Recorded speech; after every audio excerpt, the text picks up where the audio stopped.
الله الرحمن الرحيم.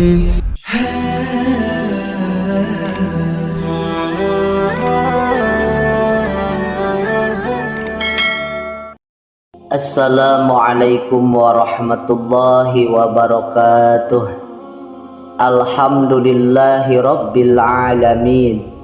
Allahumma salli ala sayyidina Muhammad wa ala ali sayyidina Muhammad. Puji syukur alhamdulillah, pada kesempatan ini kita dapat berjumpa kembali di channel Gubuk Santri. Harapan dan doa semoga sahabatku semua selalu diberikan kesehatan, dipanjangkan umurnya, dilapangkan rizkinya, diampuni dosa-dosanya. Amin ya rabbal alamin. Sholawat beserta salam semoga senantiasa tetap tercurah limpahkan kepada baginda Nabi kita, yakni Nabi besar Muhammad sallallahu alaihi wasallam. Allahumma salli ala sayyidina Muhammad wa ala ali sayyidina Muhammad. Sahabat beriman yang dirahmati Allah, surah Al-Fatihah merupakan surah pertama yang ada di dalam Al-Quran. Surah ini terdiri dari 7 ayat dan termasuk dalam golongan surah Makkiyah. Dalam surah Al-Fatihah terkandung makna yang sangat dalam. Di antaranya adalah berbicara mengenai sifat-sifat Allah sebagai zat yang Maha Esa, satu-satunya Tuhan untuk semua makhluk di langit dan di bumi. Surah ini juga sering disebut sebagai surah pembuka yang memberikan pesan-pesan kepada seluruh umat manusia. Pesan utama yang terkandung dalam surah Al-Fatihah adalah perintah untuk selalu berbuat baik dan bersujud kepada Allah Subhanahu wa Ta'ala. Selain mempunyai keutamaan yang sangat banyak, ketika kita membacanya, ternyata surah ini juga sebagai asupan ruh dalam diri kita. Mungkin kita sering mendengar atau bahkan sering menghadiahkan surah Al-Fatihah ini untuk orang lain, baik yang masih hidup maupun yang sudah meninggal. Akan tetapi, pernahkah saudaraku semuanya terfikir untuk menghadiahkan kepada diri sendiri? Jika selama ini belum pernah, mulailah dari sekarang untuk sesekali membaca surah Al-Fatihah dan hadiahkanlah untuk diri kita sendiri.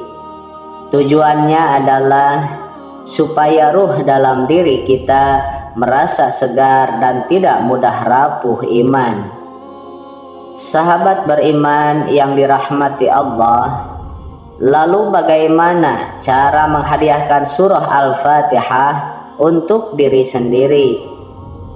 Tata cara yang bisa kita lakukan adalah setiap pagi setelah bangun tidur, duduklah sejenak, kemudian tempelkan tangan kanan pada sebelah kiri kita atau bagian jantung. Lalu berilah salam pada ruh yang ada dalam diri kita. Untuk memberi salam, kita semuanya bisa dengan Assalamualaikum, wahai ruh yang ada dalam tubuhku. Kemudian niatkan, ya Allah, aku menghadiahkan Al-Fatihah ini untuk ruh dalam diriku sendiri, untuk lahir dan batinku. Jagalah hambamu ini, lindungi hamba ini, dan jadikanlah hamba-hamba sebagai penjemput rezekimu yang berkah, berlimpah, layaknya air yang mengalir tanpa henti. Amin ya rabbal alamin. Kemudian setelah itu silahkan baca surah Al-Fatihah 1 kali. Setelah selesai ucapan syukur kepada Allah Subhanahu wa Ta'ala, dan silahkan jika ingin memulai aktivitas dari saudaraku semuanya. Lalu apa keutamaan jika kita menghadiahkan surah Al-Fatihah untuk diri kita sendiri? Yang pertama adalah sebagai obat atau asy-syifa. Dalam Quran surah Al-Isra ayat 82, Allah Subhanahu wa Ta'ala sudah berfirman, "Dan kami turunkan dari Al-Quran suatu yang menjadi penawar dan rahmat bagi orang-orang yang beriman. Dan Al-Quran itu tidaklah menambah kepada orang-orang yang zalim selain kerugian." Dikatakan dalam ayat tersebut sebagai penawar dan rahmat bagi orang-orang yang beriman, yang artinya penawar dari segala penyakit hati dan sebagai pembuka rahmat Allah di saat kita menjalankan aktivitas untuk menjemput rezeki yang telah Allah sediakan untuk kita.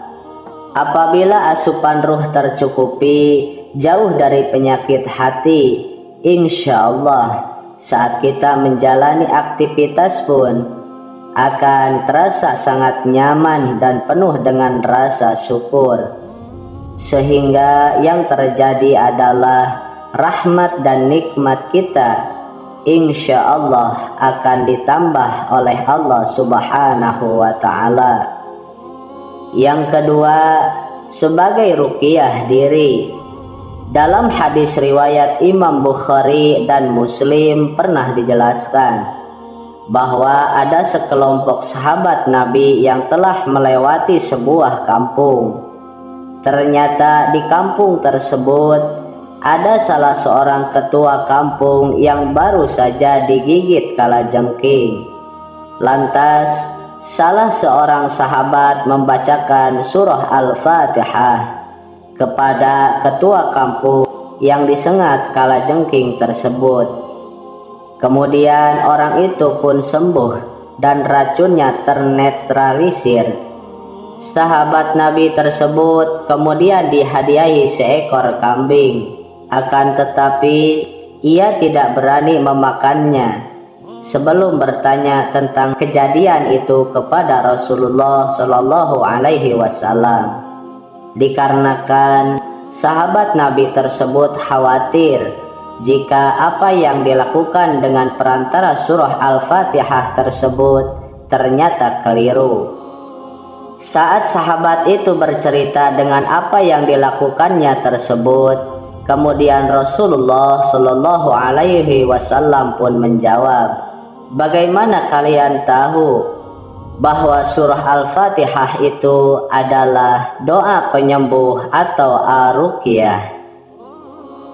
Ini artinya jika kita niat kepada Allah untuk menghadiahkan surah Al-Fatihah kepada diri kita sendiri, insya Allah penyakit fisik maupun penyakit hati dalam diri kita bisa sembuh, sehingga saat kita menjalankan aktivitas pun juga akan semakin bersemangat.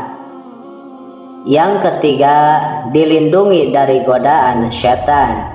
Tak jarang saat kita beraktivitas banyak sekali godaan yang kita temui, yang mana jika iman kita lemah maka kita pun akan terjerumus dengan godaan tersebut. Oleh sebab itu, menghadiahkan surah Al-Fatihah untuk diri kita sebelum beraktivitas insya Allah akan melindungi diri kita dari segala macam godaan yang bisa menjerumuskan ke dalam dosa.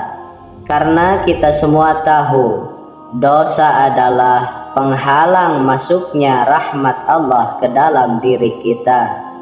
Lalu yang keempat, memudahkan segala hajat.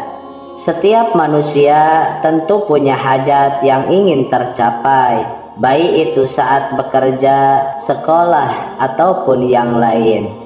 Menghadiahkan surah Al-Fatihah untuk diri kita sebelum beraktivitas, insya Allah mampu memudahkan segala hal yang akan kita kerjakan di hari itu, sehingga rahmat yang Allah berikan bisa sampai kepada kita, dan masih banyak hal lain yang akan kita rasakan sendiri. Bagi saudaraku yang belum pernah mencoba menghadiahkan surah Al-Fatihah untuk diri sendiri, tidak ada salahnya apabila mulai mencobanya, karena ruh dalam diri kita pun juga butuh asupan nutrisi supaya iman kita tetap kuat. Semoga Allah Subhanahu wa Ta'ala selalu melindungi dan mengampuni kita dari segala dosa dan kesalahan yang pernah kita kerjakan. Wallahu a'lam bishawab. Akhirul kalam. Wassalamualaikum warahmatullahi wabarakatuh.